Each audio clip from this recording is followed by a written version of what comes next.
तो hello friends, आज हम करने वाले हैं certain transactions not regarded as transfer, यानी कि ऐसे ट्रांजैक्शंस जिनको हम ट्रांजैक्शन नहीं मानते। तो काफ़ी लंबा टॉपिक है ये, और आप इसके कुछ सफिशिएंट पॉइंट कर सकते हैं बीकॉम वाले। तो फर्स्ट पॉइंट है हमारा कि फर्स्ट कह रहा है any distribution of capital asset on the total or partial partition of a Hindu undivided family। कि हिंदू अनडिवाइडेड फैमिली का क्या हो गया, पार्टीशन हो गया, या फिर तो वो पूरा हो गया, मतलब सारे बंदे, सारे जितने भी मेंबर्स थे वो अलग अलग हो गए, या फिर कोई 3-4 मेंबर निकल गए। तो जो ट्रांसफ़र में जो संपत्ति, जो एसेट्स उनको दी जाती हैं, वो ट्रांसफ़र नहीं माना जाता। ठीक है। सेकंड पॉइंट हमें बता रहा है any transfer of a capital asset under a gift और अ विल और इररेवोकेबल ट्रस्ट। ठीक है। एक्सेप्शन कि गिफ्ट और विल के अंडर अगर हमें कोई इररेवोकेबल ट्रस्ट यानी अखंडनीय कोई ट्रस्ट हमने बना रखी है, उस पर अगर एक बात बताओ, कोई हम गिफ्ट दिया मैंने, ठीक है, तो उसके बदले में मैं कोई कंसिडरेशन लेती हूँ मैं उससे? कोई नहीं लेती। ठीक है, उसके बदले में मैं उससे कुछ भी नहीं लेती। कंसिडरेशन होता है प्रतिफल, कि जो हम किसी चीज़ को ट्रांसफ़र करने पर लेते हैं, तो मैं उसके बदले में कुछ कंसिडरेशन ले रही हूँ, नहीं ले रही हूँ, तो वो कैसे हम ट्रांसफ़र मान लें? विल हम कोई पूछ के, अगर नाम पे लिख रहा है विल, तो ये पूछ के लेगा कि तू मुझे इसके कितने पैसे देगा, तो वो विल कहलाएगी किस नाम की? ठीक है।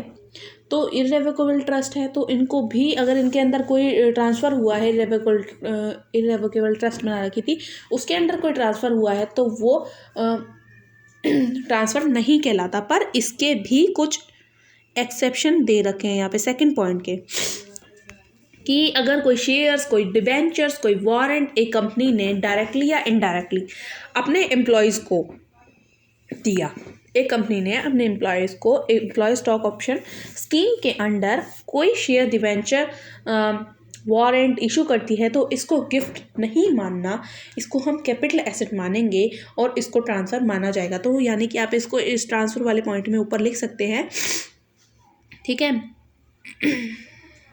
हाँ, हम कर रहे हैं ऐसे ट्रांसफ़र जिनको हमें ट्रांसफ़र नहीं मानना है। पहला था HUF के पार्टीशन हो गया, तो जो एसेट मिली तो वो ट्रांसफ़र नहीं माना जाएगा। कोई गिफ्ट है, कोई इररेवोकेबल ट्रस्ट है, गिफ्ट और विल के अंडर अगर कोई ट्रांसफ़र हुआ है एसेट्स का, तो वो ट्रांसफ़र नहीं माना जाएगा। ठीक है। इसके कुछ एक्सेप्शन हैं। फर्स्ट एक्सेप्शन हमारा दे रखा है कि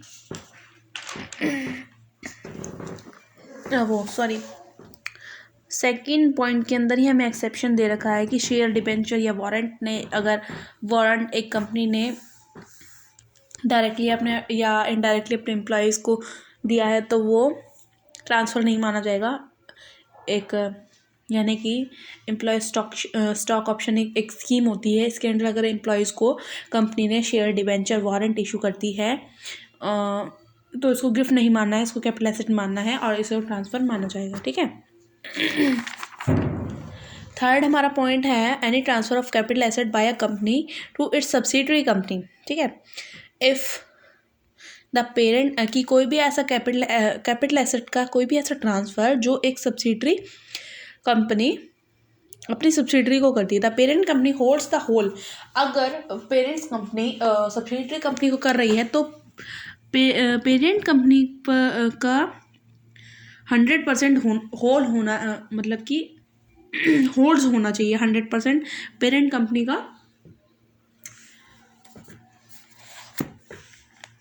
पेरेंट कंपनी होती है होल्डिंग कंपनी, तो होल्डिंग कंपनी का 100% होल्ड होना चाहिए सब्सिडरी कंपनी के ऊपर। ठीक है।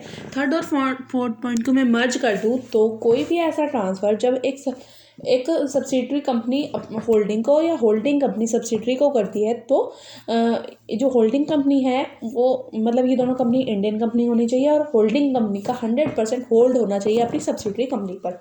ठीक है। अगर ये दोनों ट्रांसफ़र, एक्सेप्शन हमारा बता रहा है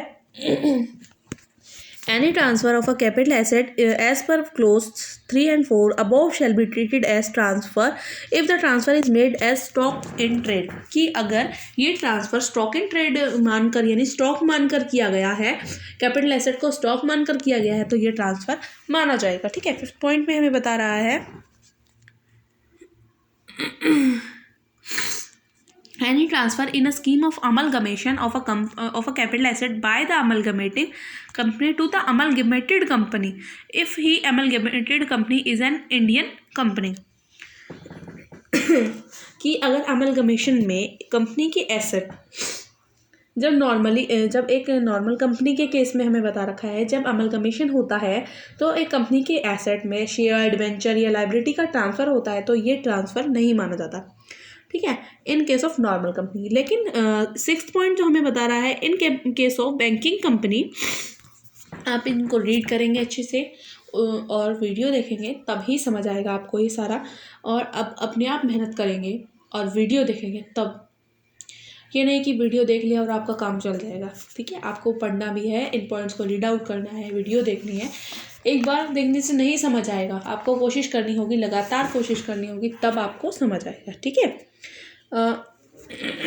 अगर बैंकिंग कंपनी के केस में है, 6 पॉइंट कह रही हूँ, अगर दूसरी बैंकिंग कंपनी में अमलगमेट हो रही है एक बैंकिंग कंपनी, तो रिजल्टिंग कंपनी और पुरानी कंपनी की एसेट ट्रांसफ़र होंगी, तो ये ट्रांसफ़र नहीं माना जाएगा।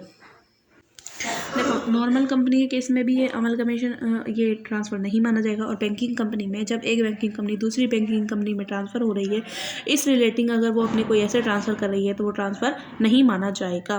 ठीक है, कुछ इसमें लिमिटेड पॉइंट ही कराना चाहूँगी और अगले नेक्स्ट लेक्चर में मैं डिस्कस करूँगी।